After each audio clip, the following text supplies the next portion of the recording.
Oi, gente. Obrigado por ter se juntado em mais essa gravação, que dessa vez traz duas novidades. Uma delas, o nome. A gente mudou o nome, evoluiu ele, faz mais sentido ele se chamar Gestão e Cenários, nesse caso de abril de 2023.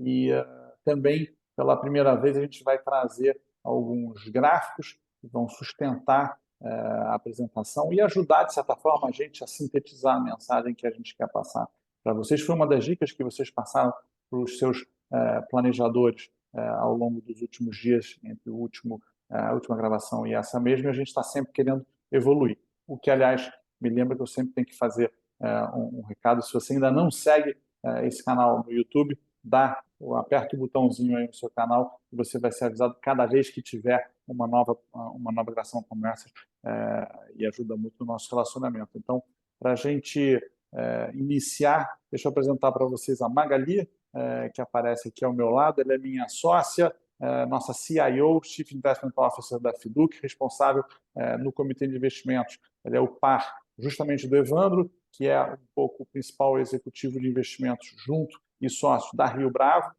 Eles vão falar nessa ordem, Magali, mais sobre a gestão, e o Evandro, eu vou depois perguntar um pouco sobre os cenários. Para a gente começar logo de cara com a Magali. Magali, você tem a apresentação, eu sei que você quer compartilhar com a gente alguns gráficos. Por favor. Perfeito, Pedro. Obrigada. Vou compartilhar aqui com vocês. Bom, esse mês a diversificação produziu um resultado bom para os perfis. Os 3 perfis de risco que a gente monitora ficaram no terreno positivo.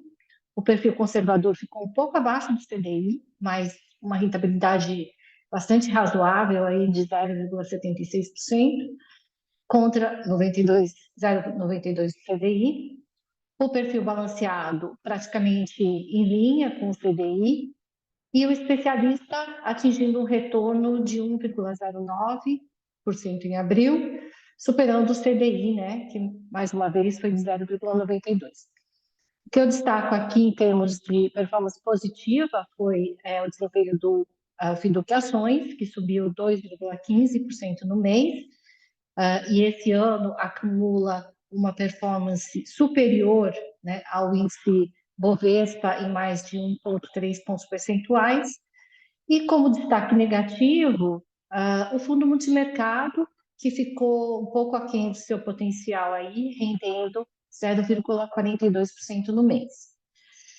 Entrando agora aqui um pouco em cada superfundo, o fundo de renda fixa subiu 0,71%, é um resultado que ainda reflete um pouco da pressão que a gente tem visto sobre o mercado de crédito privado, praticamente desde o fim do ano passado, mas muito melhor nesse mês do que o pior momento dessa fase, que foi em fevereiro. Eu diria que a conjuntura ainda é de cautela, tanto em termos do cenário macro, também fluxo de resgate nessa categoria ainda exerce um pouco de pressão sobre as taxas que as empresas estão pagando, mas a gente vê que a gente nota uma estabilização dos spreads, né, nesses últimos meses principalmente,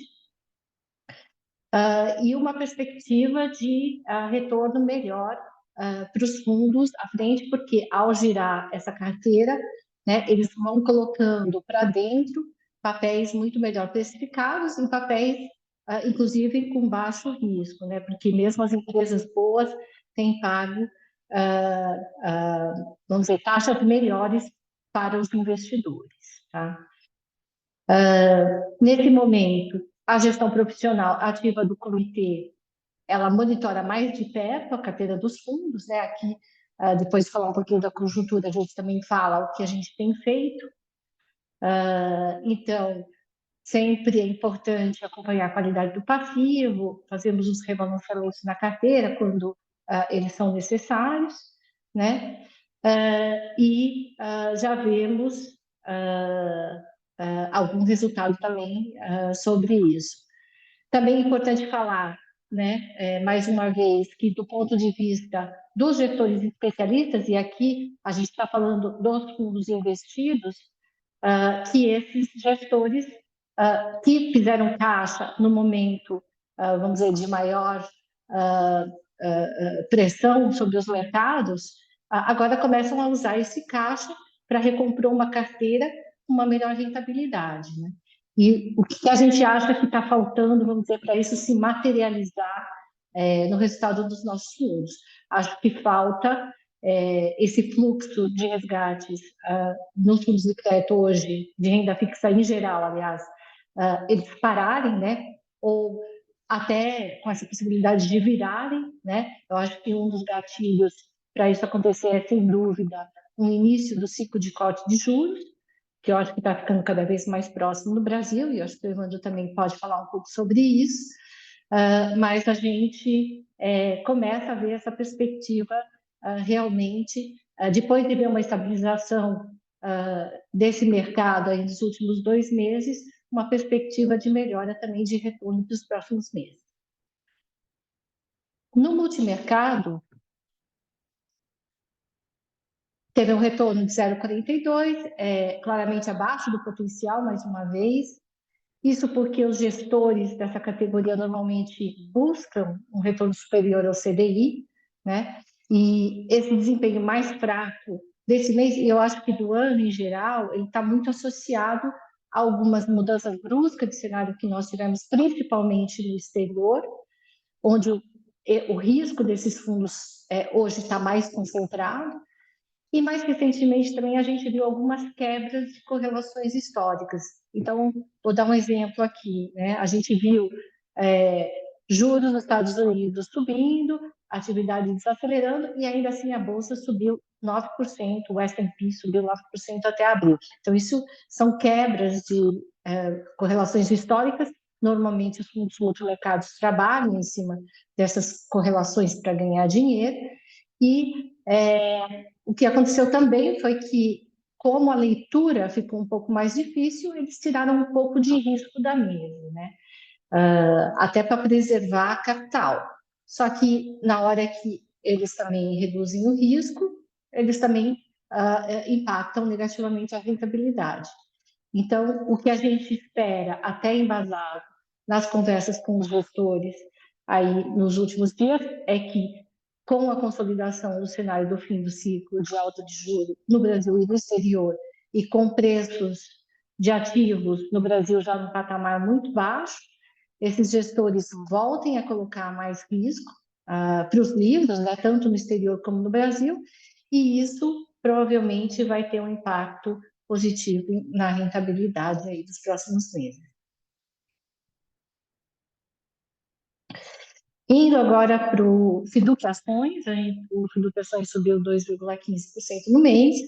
Na Bolsa, a gente teve um mercado um pouco mais calmo que abril, mas estabilizado, eu diria, num patamar de precificação histórica muito baixa, né? Em torno de 2 desvios padrão abaixo da média.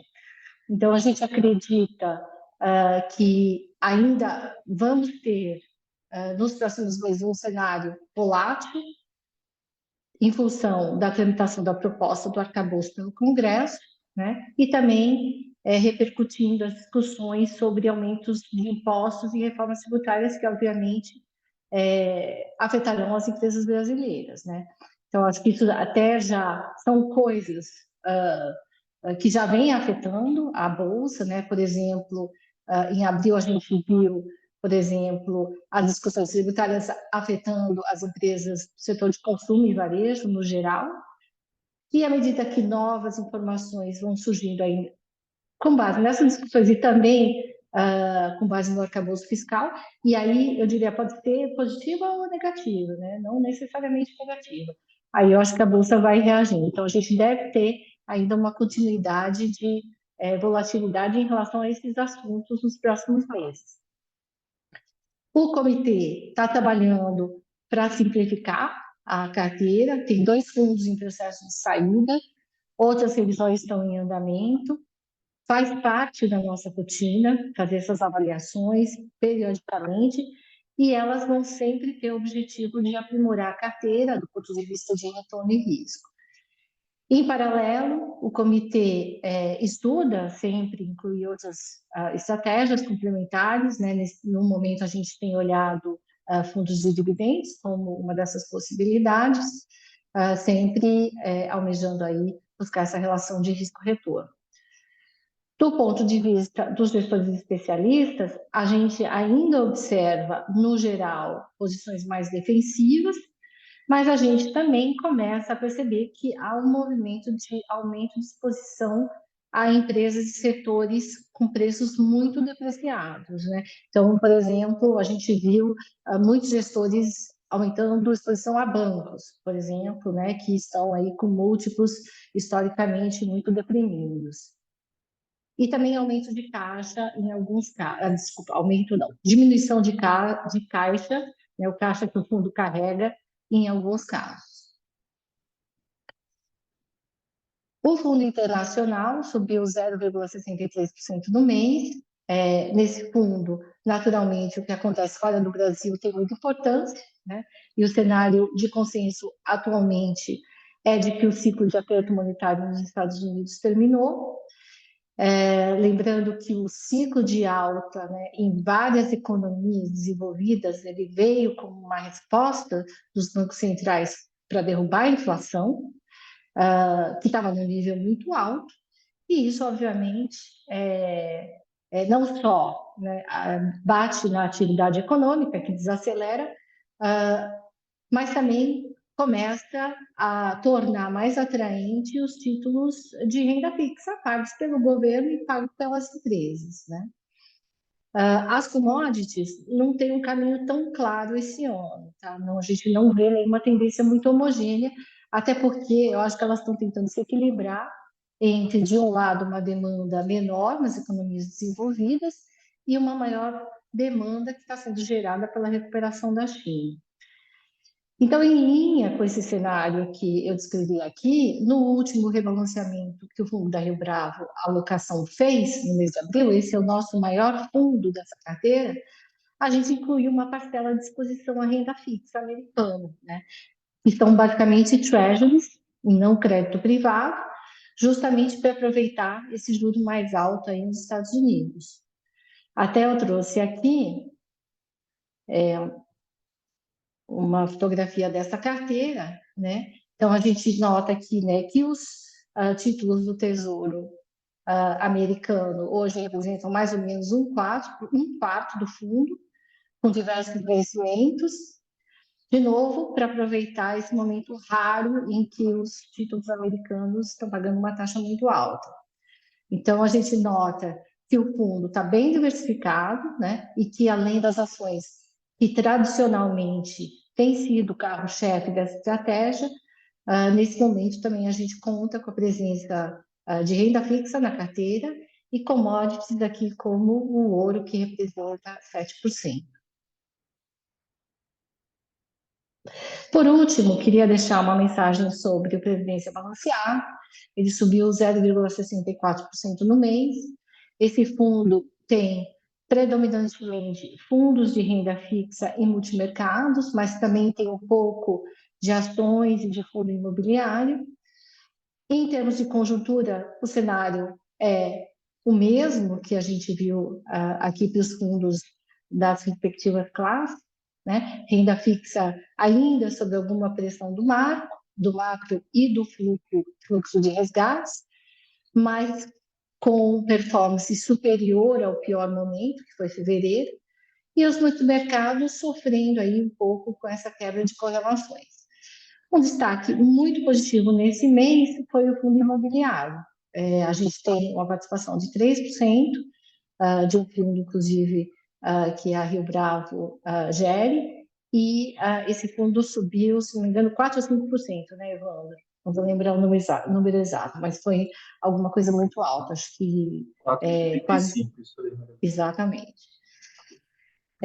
Sobre os gestores especialistas, né, também não muda muito em relação ao que eu falei aqui no começo da conversa.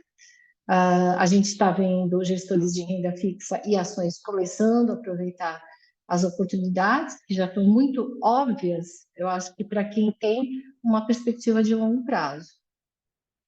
E os gestores de multimercados também, né, com essa intenção de alocar mais riscos nos próximos meses, e a nossa expectativa é que, com isso, eles possam voltar a ter um retorno mais próximo do que é o seu potencial.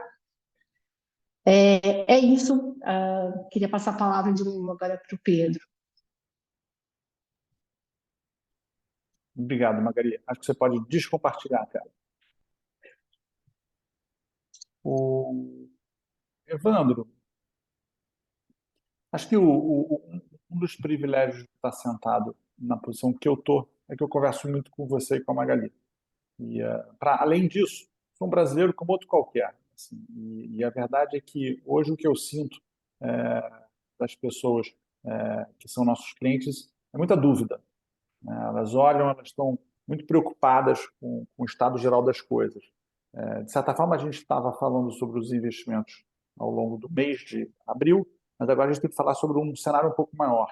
Eu também sinto que as coisas estão um pouco mais calmas. Assim, como você está enxergando especificamente o início desse ano e qual a direção que você enxerga para os próximos meses de 2023?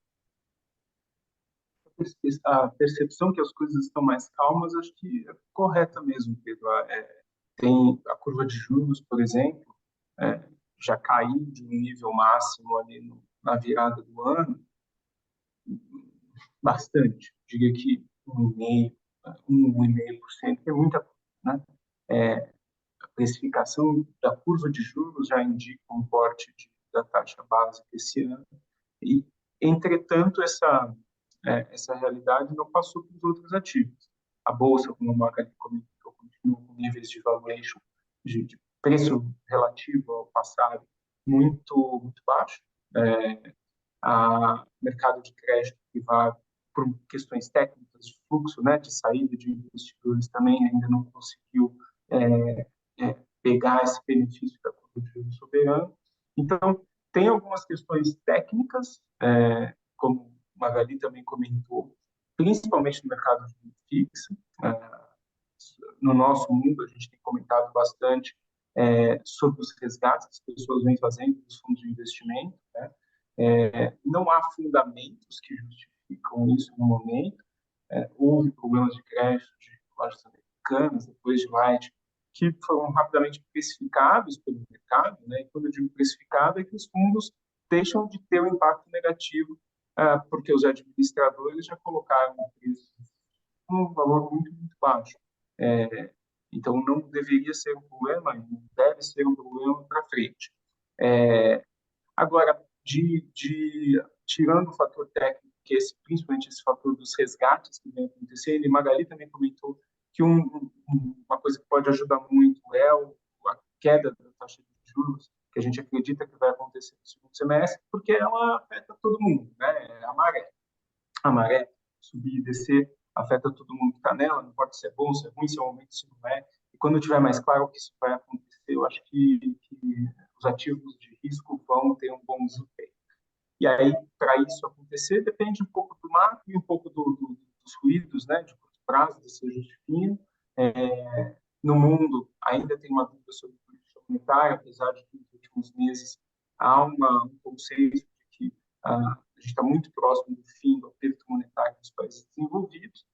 E aqui no Brasil, tem uma incerteza com a inflação, quando ela vai cair, com que velocidade que ela vai cair, mas eu não acho que isso é o principal. Eu acho que os ruídos da política econômica são os principais, principalmente dois assuntos: o dito arcabouço fiscal, basicamente é uma previsibilidade de médio prazo de qual vai ser a política econômica do governo, e as discussões entre o executivo e o Banco Central sobre meta de inflação, sobre juros, que acho que geraram bastante ruído, né? Todo junho de cada ano, o Conselho Monetário Internacional se encontra para decidir a meta de inflação de 2 anos e reafirmar a meta do ano seguinte. Isso vai acontecer daqui a um mês, mais ou menos.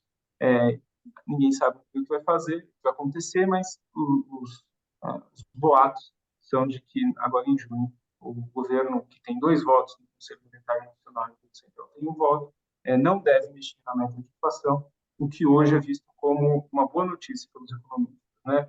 É um tema difícil, complexo, teórico, mas não subir a meta de inflação parece garantir que a taxa de juros caia mais rápido no Brasil, e isso é o mais provável de acontecer agora. Então, resumindo, fatores técnicos e fatores mais macro, acho que são os principais pontos aí que a gente vê melhor. Em fevereiro, a gente teve um programa desses em que você, pensando nesses gatilhos que a gente pode dar aos nossos clientes, no sentido de, percebam esse gatilho para ver para onde é que vai a direção. Tem até uma frase de um sócio seu que se informem mais lendo o Diário Oficial da União, né?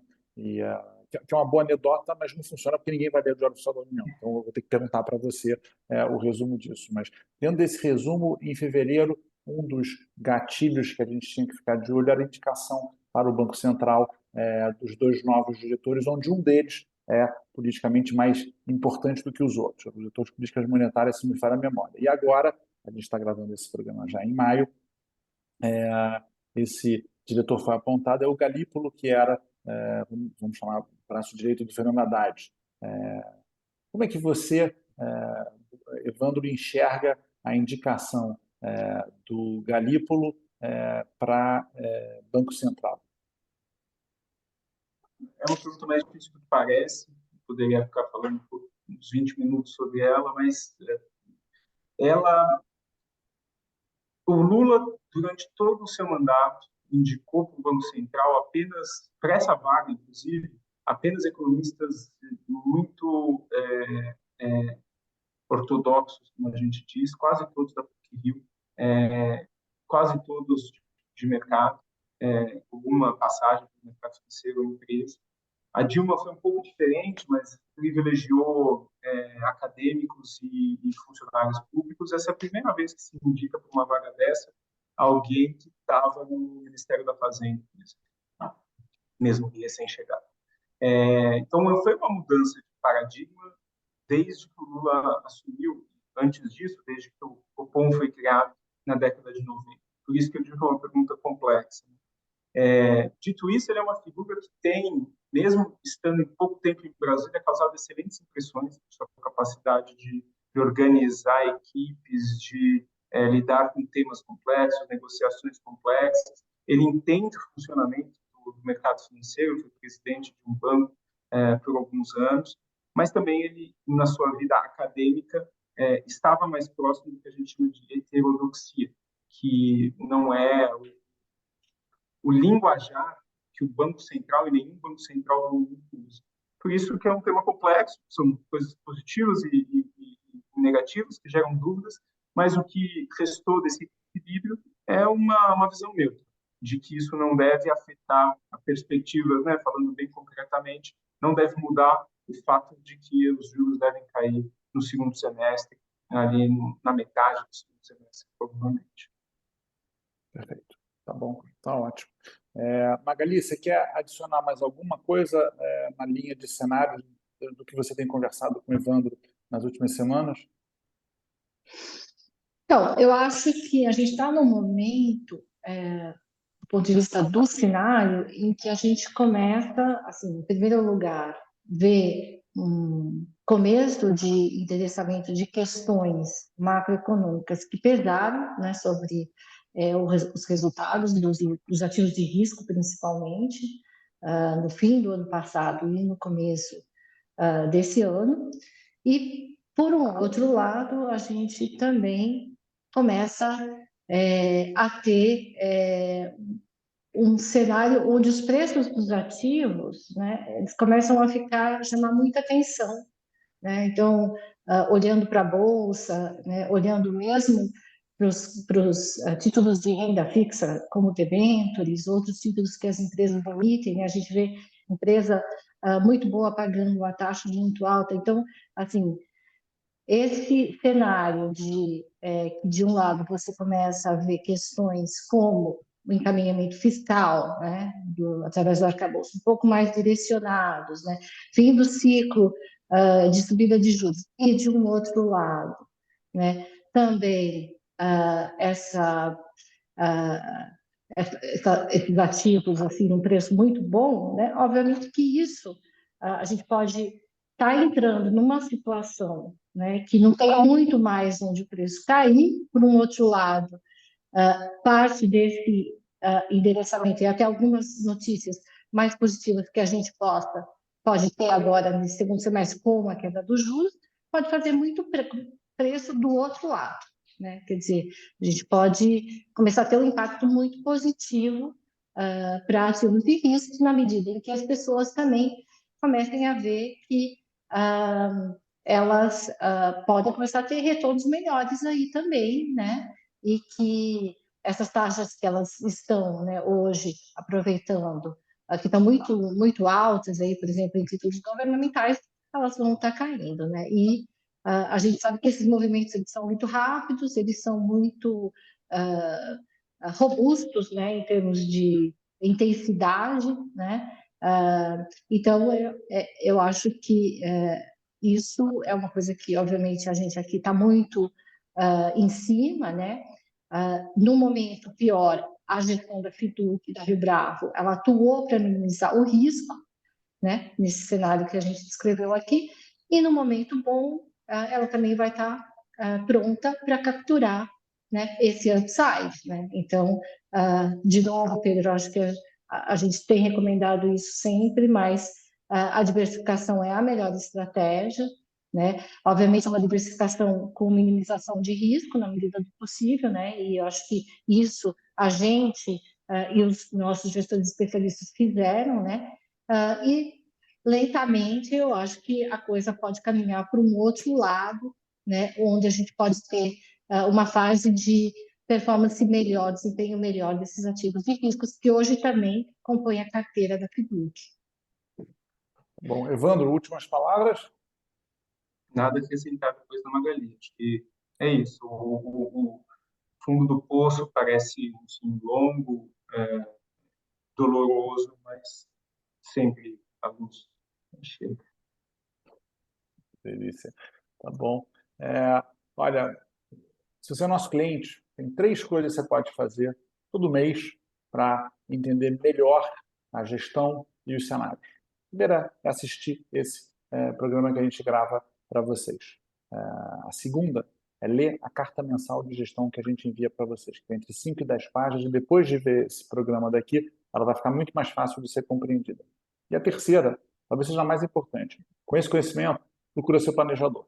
Ele tem uma régua de relacionamento ainda maior com a gente tem uma série intensa de aulas, workshops, debates com esse planejador, Magali diretamente, e ele está preparado para tirar dúvidas precisas com você em relação a tudo isso que a gente discutiu. Então, não hesite em procurá-lo e já agradeço a vocês que seguem a gente, que são nossos clientes, pelo carinho e pela atenção que vocês têm em assistir a esses programas. A todos vocês, até o mês que vem, e obrigado de novo, Magali e Evandro. Abraço, bye bye. Obrigada, um abraço.